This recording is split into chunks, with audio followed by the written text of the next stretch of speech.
I'm sure I'm 5'7" and a half.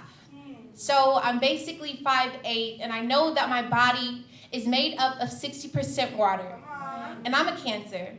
So that makes me a water sign. The first time that I danced in the rain, I was 8.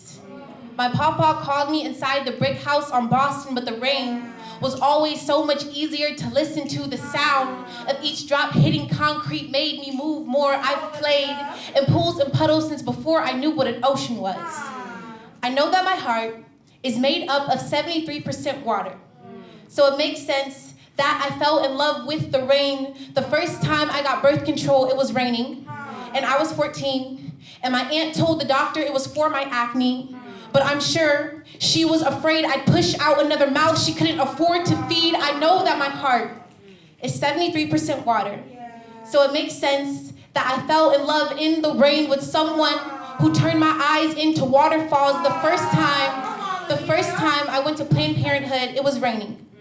And I was alone, and my aunt told me to ask for a Plan B pill. This was the first time I held my medical card. I know that my lungs are 83% water, so it makes sense why all of my poems contain a water metaphor. My trauma is always better said when soaked. The second time that I got birth control, I was 16.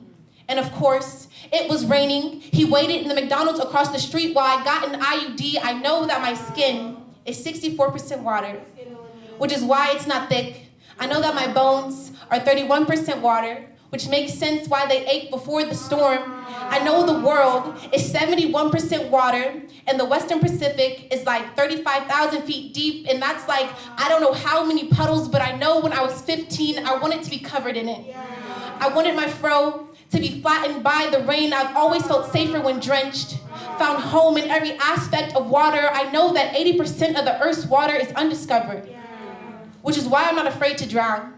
Because I know it's not the water's fault. It's the lack of oxygen. I've never been afraid of water, just afraid of what's in it. How when it rains, I'm reminded of every time my body didn't belong to me. How I didn't choose to get sick from the rain. How a pill was pushed onto me. How my heart didn't listen to me. I'm sure I'll dance in the rain again. One day, the same way I did when I was 8. But for now, the rain just helps me sleep at night.